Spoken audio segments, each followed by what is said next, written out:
আল্লাহ বলছেন, নবী হে, আপনাকে আমি গোটা পৃথিবীর জন্য কেবলই রহমত করে প্রেরণ করেছি। সুবহানাল্লাহ।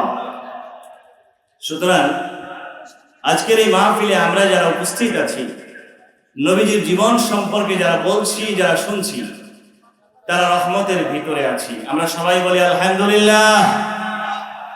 আমরা কিসের মধ্যে আছি? এই জন্য আল্লাহ প্রশংসা করে সবাই বলেন রব্বানা লাকাল হামদ হামদান কাসীরান তাইয়িবান মুবারাকান ফীহি। প্রিয় ভাইরা আমার, আল্লাহ রাব্বুল আলামিন বলছেন, আমি আপনাকে কেবলই রহমত করে পাঠিয়েছি লিল আলামিন, জগৎবাসীদের জন্য।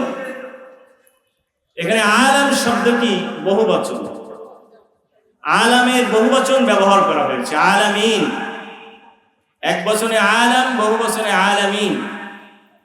এই আলামিনের মধ্যে তাফসিরে তাবারিতে দেখলাম আল্লামা ইবনে জারীর তাবারি রাহমাতুল্লাহি আলাইহি বলছেন, আলামিন মানে এখানে মানুষ, জিন এবং মহাবিশ্বের ভিতরে যা কিছু আছে সব কিছুর জন্য আমার নবী হচ্ছেন রহমত। আম্মাতান, সব কিছুর জন্য।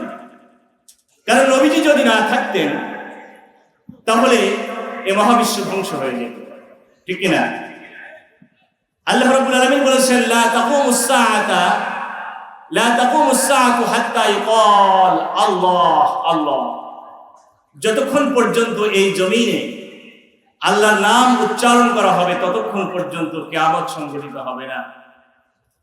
আর আল্লাহ রাব্বুল আলামিনের সাথে আইয়ামে জাহিলিয়াতের পরে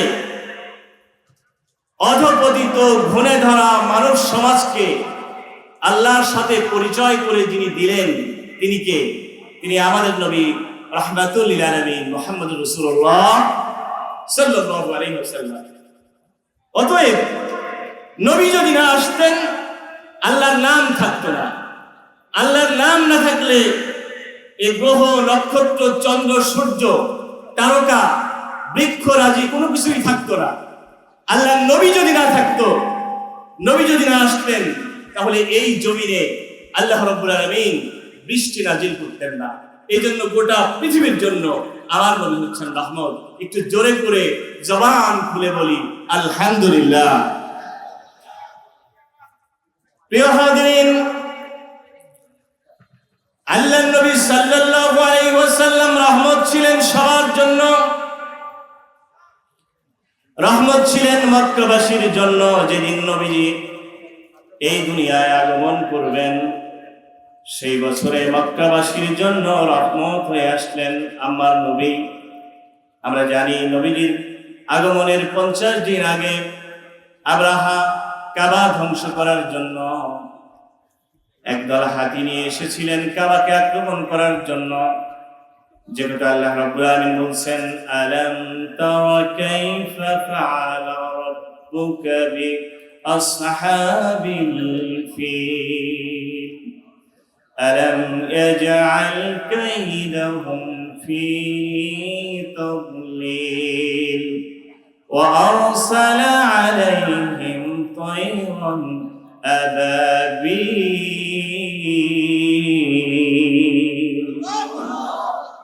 নবী হে, আপনি কি দেখেন নাই আপনার প্রতিপালক হাতিওয়ালাদের সাথে কেমন ব্যবহার করেছিলেন? তিনি কি তাদের চক্রান্তকে নস্যাৎ করে দেননি? তিনি তাদের উপরে প্রেরণ করেছিলেন ঝাঁকে ঝাঁকে পাখি, তারমিহিম বিহিজারাতিম মিন সিজ্জিল, যেই পাখিগুলো সিজ্জিল নামক জাহান্নাম থেকে পাথরের টুকরা এনে তাদের উপরে নিক্ষেপ করেছিলেন। ফাজাআলাহুম কাআসফিন মাকুল, তারা ভক্ষিত ভুসির ন্যায় হয়ে গিয়েছিল। আমার নবী রহমত স্বরূপ মক্কাবাসীদের জন্য জীবনের পৃথিবীতে আসার শুরুতেই, জন্মের আগেই তিনি রহমতের পরিচয় দান করলেন। আমরা জোরে বলি আল্লাহু আকবার। নবী করিম সাল্লাল্লাহু আলাইহি ওয়াসাল্লাম রহমত ছিলেন মা আমিনার জন্য।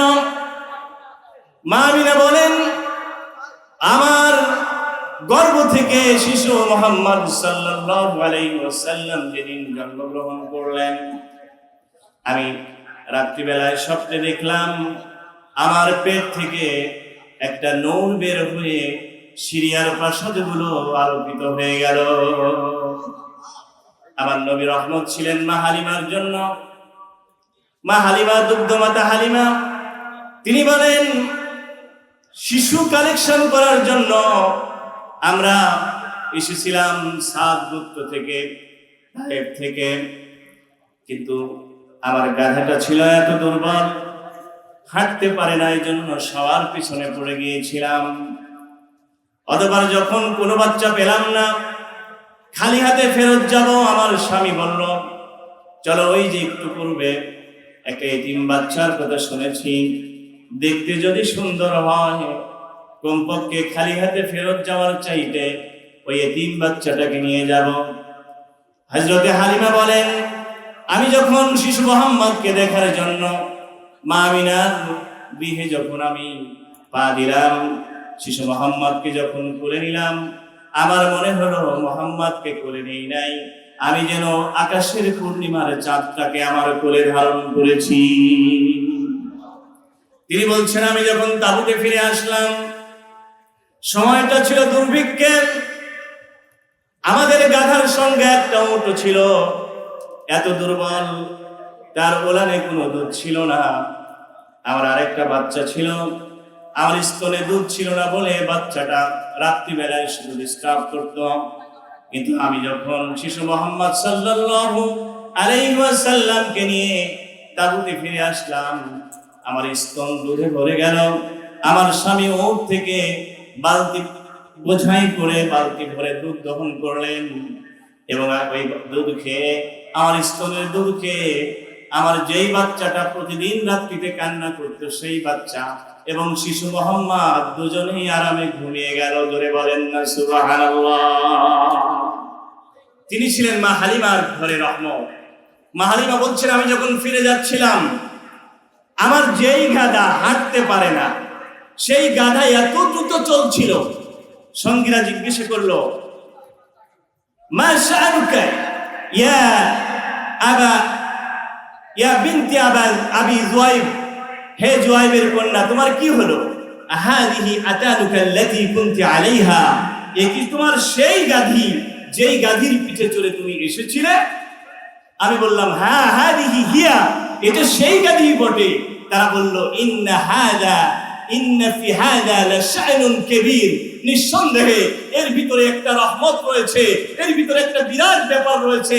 হালিমা বলেন আমি বুঝতে পারলাম এই বিরাট ব্যাপার আর কিছু নয়, এই বিরাট ব্যাপার হচ্ছে এই শিশু মুহাম্মদ যে আমার ঘরে রহমত হয়ে এসেছিল। জোরে বলি সুবহানাল্লাহ। হালিমা বলেন আমার বাড়িতে ফেরার পরে আমার ছাগলের পালকে যখন মাঠে প্রেরণ করতাম, তারা পেট পূর্ণ করে উলান পূর্ত করে ফিরে আসতেন, কিন্তু প্রতিবেশীদের ছাগলগুলো না খেয়ে চলে আসতে হতো। লোকেরা বলাবলি করলো হালিমার রাখাল যেই জায়গায় ছাগল চড়ায় তোমরা সেখানে ছাগল চড়াও, কিন্তু তাদের রাখালেরাও সেখানে ছাগল চড়ানোর পরেও তারা ফিরে আসতো, তাদের ছাগলগুলোর পেট পূর্ণ হতো না, কিন্তু আমার ছাগলগুলো সবগুলোই পেট পূর্ণ করে উলান পূর্ণ করে বাড়ি ফিরে আসতো। চিৎকার দিয়ে কি বলবেন না সুবহানাল্লাহ? প্রিয় ভাইয়েরা, আমার নবী সাল্লাল্লাহু আলাইহি ওয়াসাল্লাম তিনি শুধু মানুষের জন্যই রহমত ছিলেন না, তিনি জগৎবাসীদের জন্য রহমত ছিলেন, তিনি প্রাণীকুলের জন্য রহমত ছিলেন। আমার নবীজি একদিন যাচ্ছিলেন সাহাবায়ে আজমাইনদেরকে নিয়ে মরুভূমির পথ দিয়ে, এমন সময় একটি উট এসে বিশ্ব নবীর পায়ের কাছে পড়ে গেল। আল্লাহর নবী ডেকে বললেন এই উটের মালিককে আমার কাছে ডাকো।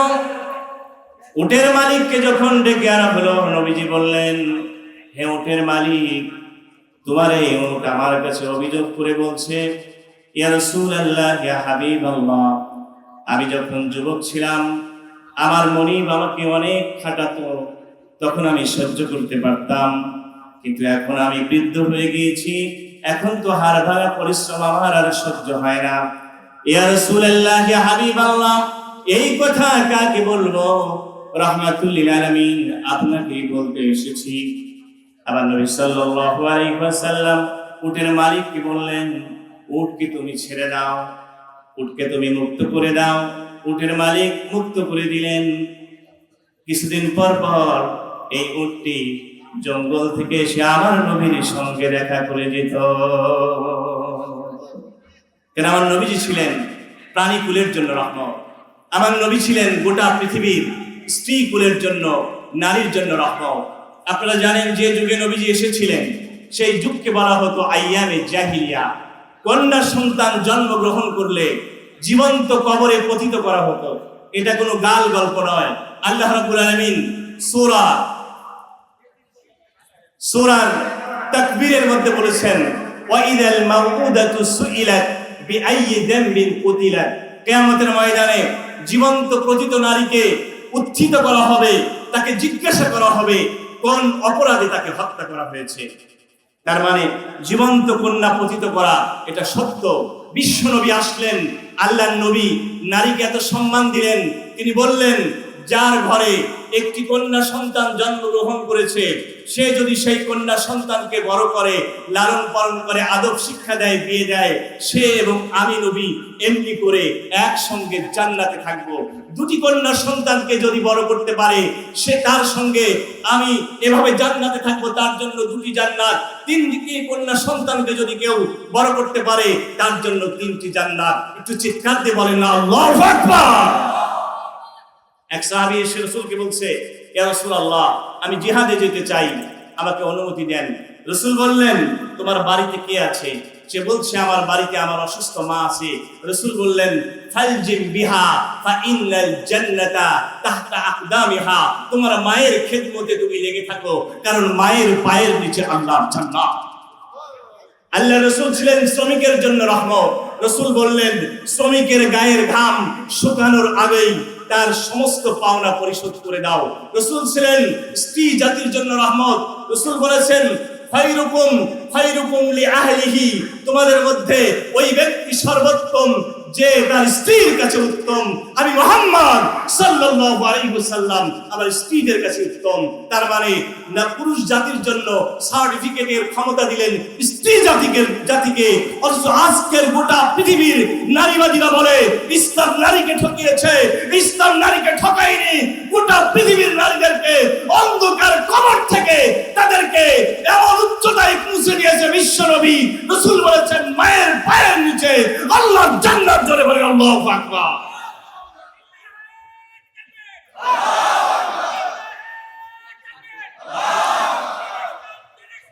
আলহামদুলিল্লাহ, আল্লাহ রাসূল ছিলেন গোটা পৃথিবীর মানুষের জন্য রহমত। আমরা জানি আজকের গোটা পৃথিবীর মানুষেরা ঘুরে ধরার সমাজে বাস করছে। আল্লাহি, যেই যুগে আল্লাহ রাসূল এসেছিলেন সেই যুগটা এর চেয়ে ভালো ছিল না।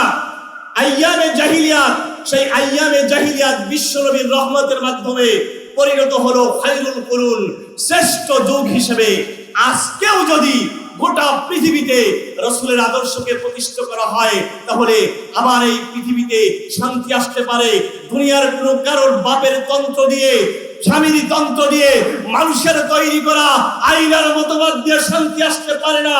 নেপোলিয়ন বোনাপার্ট আজ থেকে কত বছর আগে বলেছে, if all the people of the world is united under one leader to lead the people of various creeds and dogmas, Muhammad sallallahu alayhi wasallam should be leader of the world. তিনি বলছেন, আজ গোটা পৃথিবীর মানবতা ডুবতে ডুবতে কাঁদছে।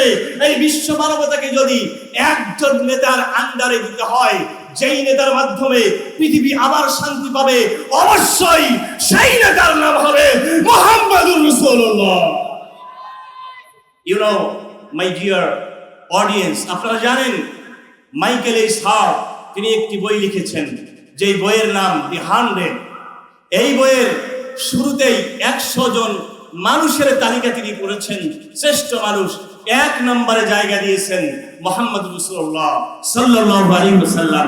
তালিকায় জায়গা দেওয়ার পরে তিনি নিজেই একটা জবাব দিচ্ছেন। তিনি বলছেন, being I am a Christian, আমি একজন খ্রিস্টান হওয়ার পরেও মুহাম্মদকে কেন ফার্স্ট পজিশন দিলাম, এটা অনেকের মনে প্রশ্ন আসতে পারে। তিনি বললেন, এটা আমি পার্সিয়ালিটি করে দেইনি, আমি গোটা পৃথিবীর মানব জাতিকে নিয়ে গবেষণা করেছি, গবেষণা করে দেখেছি Mohammad he is only one man in the history who is supremely successful both in religious and secular level. Muhammad সাল্লাল্লাহু আলাইহি ওয়াসাল্লাম এই পৃথিবীর একমাত্র মানুষ যিনি একই সাথে ধর্মীয়ভাবে, রাষ্ট্রীয়ভাবে, নেতা হিসাবে, বিচারক হিসাবে, রাষ্ট্রনায়ক হিসাবে, সেনাপতি হিসাবে পৃথিবীর সবচাইতে সফল মানুষ। চিৎকার দিয়ে বলেন আল্লাহু আকবার। Muhammad is not only a prophet, he is a leader, he is a commander-in-chief, he is a supreme leader, he is the restorer of dogmas, is the restorer of dogmas, is the politician, is the super leader. গোটা পৃথিবীর সর্বশ্রেষ্ঠ মহানায়কের নাম মুহাম্মদুর রাসূলুল্লাহ। জোরে কি বলবেন না সুবহানাল্লাহ? কিন্তু আশ্চর্য লাগে, এই মুহাম্মদ সাল্লাল্লাহু আলাইহি সাল্লামের উম্মত হয়ে আজকে আমরা বলি there is no politics in Islam, ইসলামে কোনো রাজনীতি নাই। কথা বলেন, আসলে তারা ইসলাম বোঝে, ইসলাম বোঝে। আমরা রাসূলকে জীবনের সব জায়গায় মানতে চাই, আমরা সবাই মানতে রাজি আছি তো ইনশাআল্লাহ? কারা কারা রাজি আছেন আল্লাহকে হাত তুলে দেখান, লিল্লাহি তাকবীর। আলহামদুলিল্লাহ, আল্লাহ আমাদের কবুল করুন।